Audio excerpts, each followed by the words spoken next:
Mind the gap.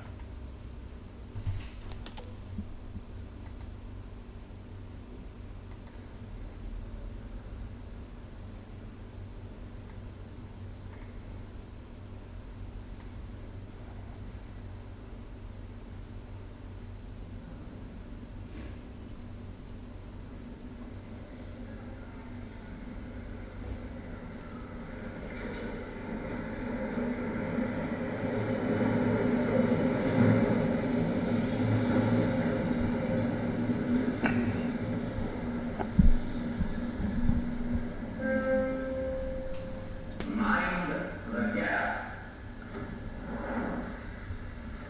Mind the gap. Mind the gap. Ichimoku.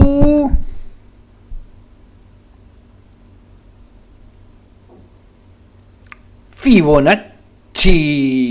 Hola amigos. Bolsa para principiantes, episodio 24. Y ese espacio, ese silencio que escucharon entre el Ichimoku y el Fibonacci fue un gap. Y lo que está sucediendo acá, en el subte de Londres, esto que se mete para adentro en la oscuridad del subte y vuelve a salir para afuera, es otro gap. Esto es un hueco, no es necesariamente un escalón, es una situación parecida a esta. Mind the gap quiere decir preste atención al hueco. Y el hueco entendido como vacío, como estos cuadraditos que estamos viendo acá fucsia, que yo tengo predibujados antes de iniciar el video. Estos huecos, estos vacíos, están explicándonos que hubo una situación que habitualmente pasa, en 99,9% de las veces pasa de noche, a no ser de que sea halteada. To halt es suspender la cotización de un activo, pero habitualmente de noche en la bolsa puede haber alguna información de índole comercial, alguna información que pasó de lo privado a lo público, o se presentaron los balances, y lo cierto es que cerró con un precio, y esta información o este rumor puede generar una expectativa y puede hacer correr tremendamente ese precio para el lado de arriba o de abajo del cierre anterior. Y esto se traduce gráficamente en un vacío, en una ausencia de cotizaciones. Ausencia de cotizaciones quiere decir que la gente que estaba dispuesta, acá estamos en una situación de la curva bajista, la gente que estaba dispuesta a comprar el día del cierre en este precio, al día siguiente en la apertura su disponibilidad, su disposición a la compra bajó radicalmente, consecuencia de esa información que se generó. En este caso, estas líneas que estamos viendo punteadas son las que nos están indicando los earning reports, la presentación de balance. Pero en este caso, y en estos dos casos, estamos lejos de las líneas de earning reports. O sea que obedece a alguna otra situación que tiene que ver con información acerca del precio, o mejor dicho, el precio descontó, para hablar en términos mucho más profesionales, el precio descontó una información que sucedió a la noche, en horas que el mercado no operaba. Entonces, acá hay ausencia de operaciones. Acá, entre este punto y este punto, no hubo compra, no hubo venta. Y el gap, el vacío, representa exactamente eso y pone sobre el gráfico esta situación que se da en la información del precio. Este es el gráfico diario de Apple, un papel muy gapero, sobre todo en los earnings reports, porque suele tener esta volatilidad tan importante que genera los gaps. Pero también ven lo que dijimos recién, hay gaps de situaciones intermedias que no tienen que ver exactamente con los earning reports. Estos 1, 2 y 3 gaps están hablando de alguna otra situación, un producto nuevo, algún informe de ventas, o puede ser, si supongamos que haber un gap bajista acá. Eso en Tesla se ve bien. La vez que se incendió un coche, bueno, hubo un gap impresionante. Los gaps que estamos viendo son los gaps que no se cerraron. Tengan presente esto y se los voy a explicar despacito porque es muy importante. Es muy difícil ver en este tamaño de pantalla con toda esta información de precios gaps que se hayan cerrado, porque al estar cerrados dejan de ser gaps. Entonces habría que analizar el formato de las velas, la mecha superior, la mecha inferior, la del día anterior, la del día siguiente, y tratar de detectar dónde hubo un gap. Entonces ahí es complicado y da la sensación de que, bueno, los gaps están todos abiertos. No, los gaps se cierran y no es una condición necesaria. Muchos gaps se cierran, muchos gaps no se cierran. Y no hay exactamente una doctrina al respecto, no hay ninguna enseñanza que se pueda generalizar. Cada gap, cada activo, cada plaza, cada mercado tiene y en cada momento tiene su propia dinámica para determinar si un gap es cerrado o no. A los efectos exclusivamente de lo que puede ser el ordenamiento de los conceptos, los autores, la literatura técnica, ha determinado categorizar los gaps en tres situaciones o en tres tipos distintos de gaps. Entonces tenemos tres tipos de gaps.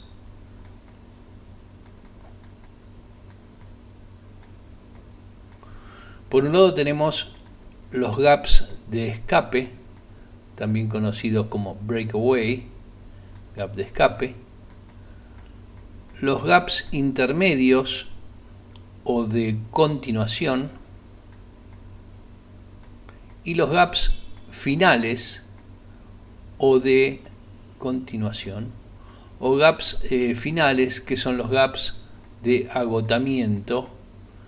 Sí, en castellano se dice agotamiento, de exhaustidad, agotamiento.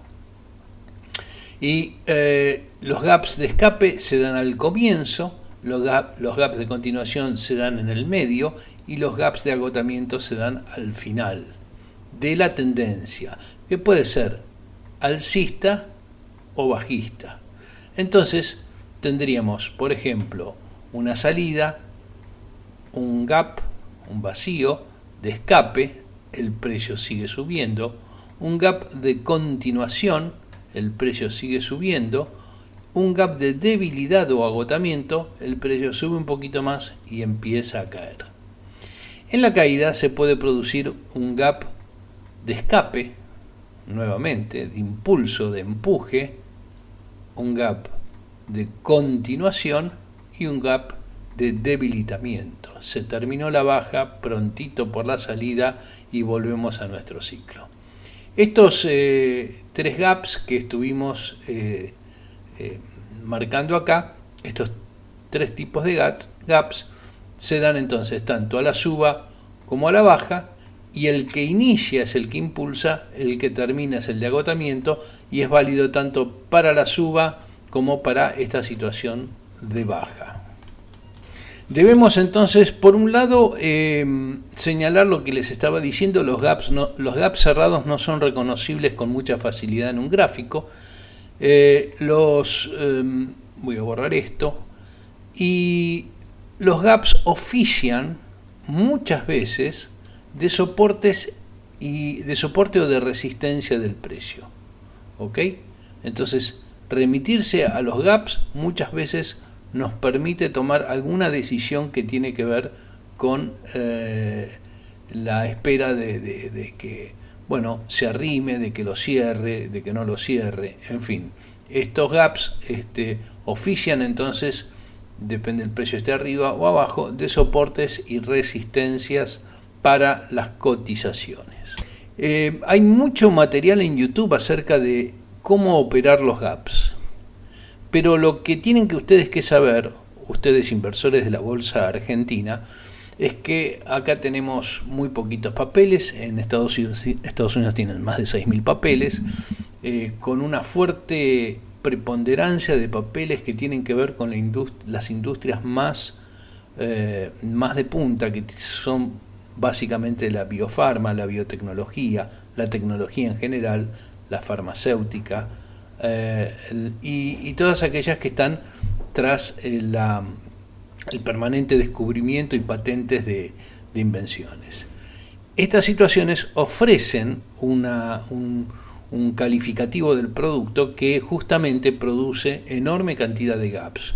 Un laboratorio que un martes la Food and Drug Administration le aprobó la patente de un remedio, suele tener a la apertura del día siguiente, posterior a esa reunión de la FDA que hizo la aprobación de la patente, suele tener un gap que puede ser el 30%, el 60%, el 300% y hasta el 1000%, los he visto.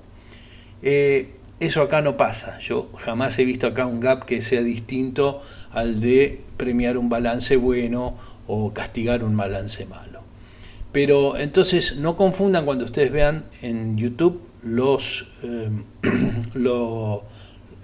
videos que explican cómo operar gaps, porque habitualmente se relaciona con el day trading, o sea, con la entrada y salida en minutos o 15 minutos o durante el día, pero bueno, se cierra la posición antes de que termine la rueda y se trabaja sobre los gaps, si son de continuación, si van a cerrar. Eso no es aplicable en absoluto a la bolsa argentina. Y aparte van a ver tremenda cantidad de volumen alrededor de uno de estos gaps. Vamos a ver si encontramos alguno, simplemente como ejemplo. Esta es una empresa que se dedica a tecnología de la vista. Están, aparte de lo que es realidad virtual, realidad aumentada. Bueno, acá tenemos, por ejemplo, acá tenemos exactamente eso. Acá tenemos un caso que no tiene que ver con las ganancias y tiene que ver con algo que sucedió en el medio de entre dos ganancias que genera este gap que estamos viendo acá. ¿Okay? Esto probablemente tenga que ver con algo de la FDA, de la Food and Drug Administration, o algo que ver con la equivalente a lo que sería en la Argentina el ANMAT, que es el que aprueba o rechaza los materiales que se pueden comercializar. Bueno, acá hay otro gap enorme que no tiene que ver con Earnings Reports, porque Earnings Reports está acá, ven ahí abajo la E. Bueno, acá hay otro gap enorme, así que, y fíjense como vino a cerrar y después se hundió. Por eso muchos venden cuando se produce un gap, porque tienen el temor de que lo venga a cerrar y continúe. No es el caso acá se produce el gap, muchos venden porque hace esa mecha. Vamos a ampliar un poco porque esto está bueno. Encontré ahí un buen par de ejemplos. Veamos acá está el gap. Se produce el gap entre la noche y la mañana. No sabemos por qué. Fíjense lo que yo les comentaba recién, el volumen con el que se trabaja en esos días. Son varios días, varios días que se producen. Bueno, acá no hay estrictamente un gap, pero son picos de volúmenes propios de esta empresa.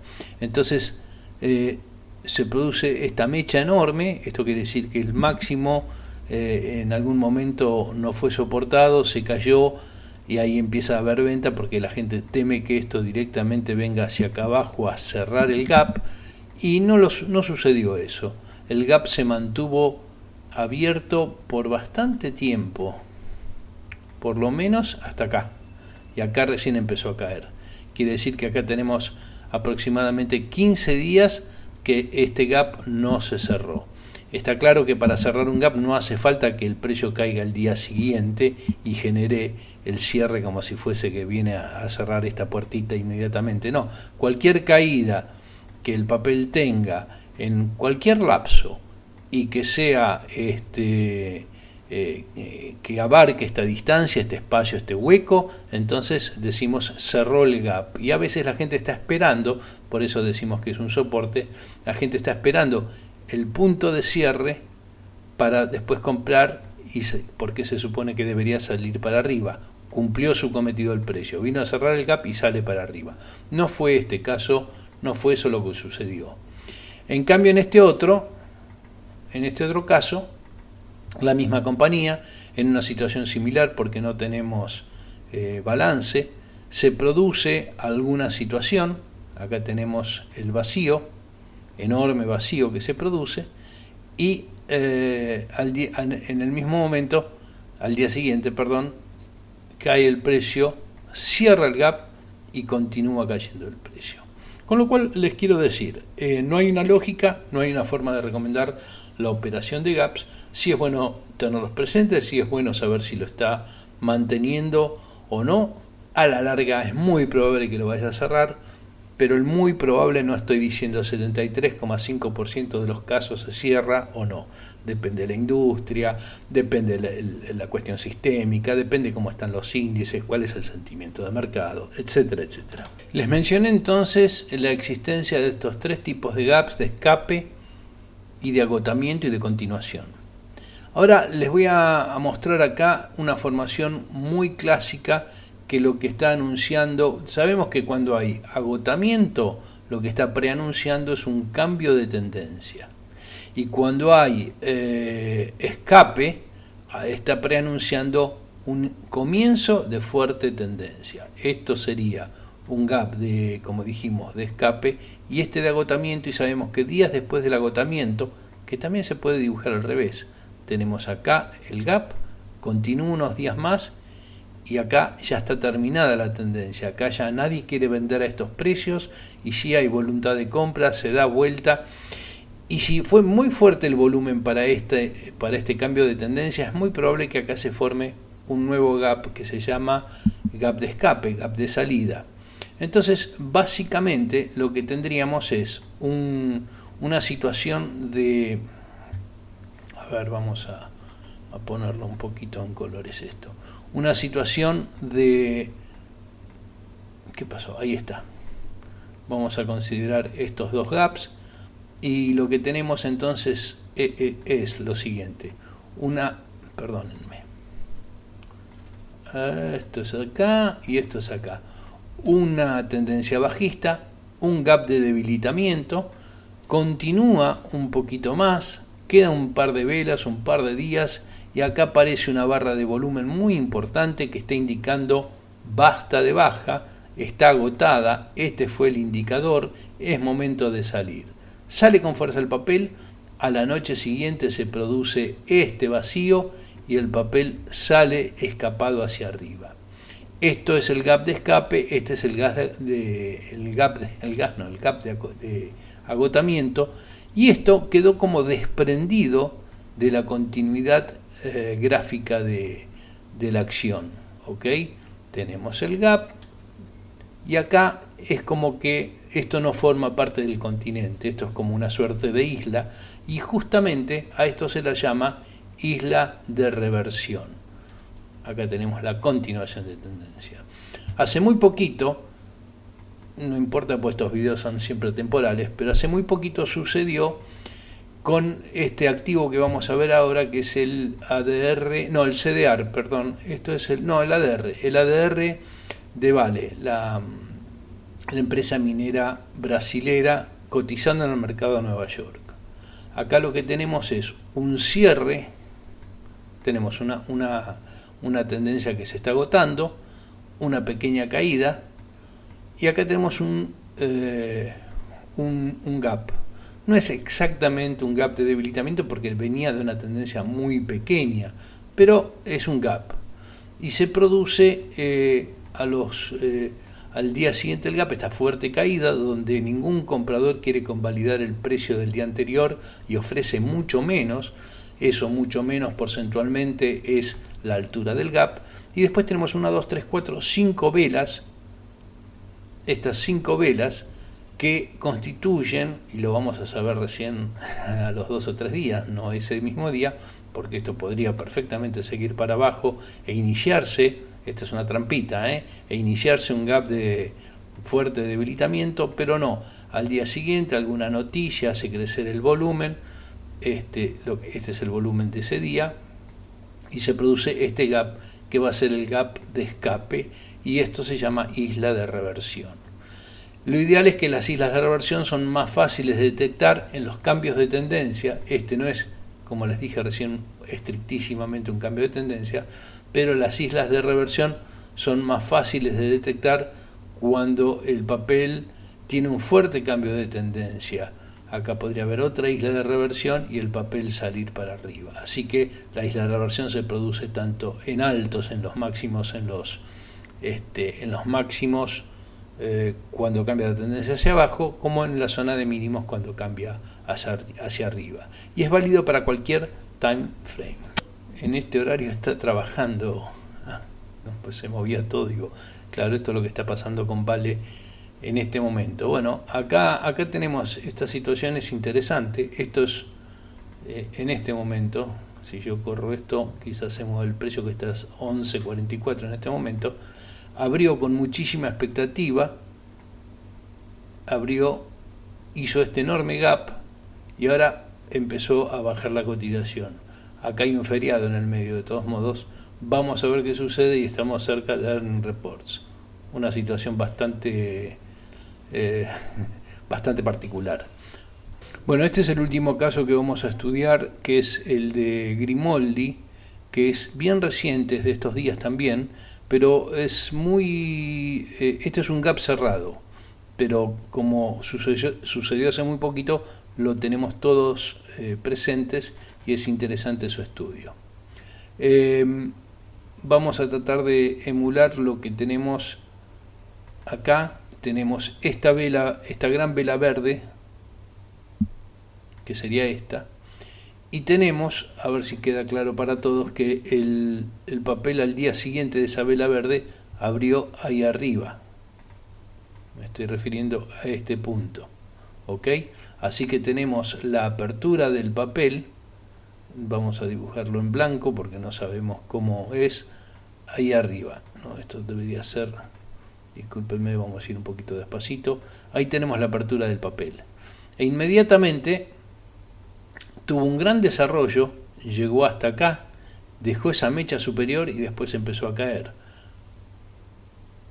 Nos dejó esa mecha superior. O sea, el papel lo que hizo fue abrir arriba, subir, bajar y continuó bajando hasta cerrar el gap. Toda esta zona, que después quedó roja, es lo que fue a cerrar el gap. Y finalmente nos dejó una vela de estas características. ¿Ok? Esto es lo que vemos acá. Esta tercera vela es lo que está sucediendo exactamente en este momento, que es el inicio. La apertura estuvo acá abajo y empezó a salir para arriba. Fue una trampa, o sea, acá quedó mucha gente comprada en esta zona de la vela, mucha gente comprada que vio que salía con mucha fuerza. Hay otras circunstancias, hay un Akumo, hay medias móviles, hay una línea de largo tiempo, pero nosotros estamos estudiando estrictamente el gap. Acá generó un gran ingreso de dinero, fíjense el tamaño del volumen, e inmediatamente todo el mundo dice, acá hay un gap abajo, vamos a ir a cerrarlo porque este papel puede después seguir para abajo. Al final, aparentemente, cerró el gap, pero volvería a estar saliendo para arriba. Espero haber sido didáctico con el ejemplo, porque es bastante elocuente de cómo operan los gaps y qué puede pasar La recomendación, como les dije, para day trading sí, hay toda una serie de técnicas y cruces de medias móviles y se opera 3 minutos, 4 minutos y explosivas retornos. Pero para lo que es una bolsa lenta, una bolsa pesada, una bolsa ilíquida como es el mercado local, la recomendación que yo les puedo hacer para operar los gaps es no tomar, digamos, si vemos que es un papel volátil tipo Andes o Petrolera del Cono Sur, ya entramos en el campo del day trading. Pero si estamos hablando de Grimoldi, estamos hablando de Alvar, estamos hablando de algún papel que haya presentado balances y esté dentro de estos papeles muy, muy líquidos y muy pesados, yo les diría no tomar posición en el papel hasta después de las 16 horas. A las 16 horas nosotros ya tenemos absolutamente develada la incógnita. Ya sabemos si el gap vino a ser cerrado o no, si hay continuación, si la mecha está o se mantuvo una vela llena como esta. Entonces esto hasta las 16, 16:30 no lo tenemos con certeza. Acá tenemos poco volumen, eso lo estamos sabiendo en estos momentos, son cerca de las 16 horas, así que ahí tenemos la información, y por eso insistimos tanto que los profesionales compran a las 4 de la tarde, la información de toda la vida de una vela, de toda la vida del día, de toda la vida diaria de la vela, se resume recién a las 16, 16:30 horas. El mercado acá abrió, intentó subir, no pudo, bajó, pero todavía nos falta una hora para saber cómo termina el cuento. Bueno amigos, hemos presentado este fenómeno de los huecos, de los vacíos de precio, de las divergencias acerca de la información entre compradores y vendedores. Otro día, si quieren, hablamos de los subtes de Londres, que es muy interesante. Por ahora les diría mind the gap. Gracias.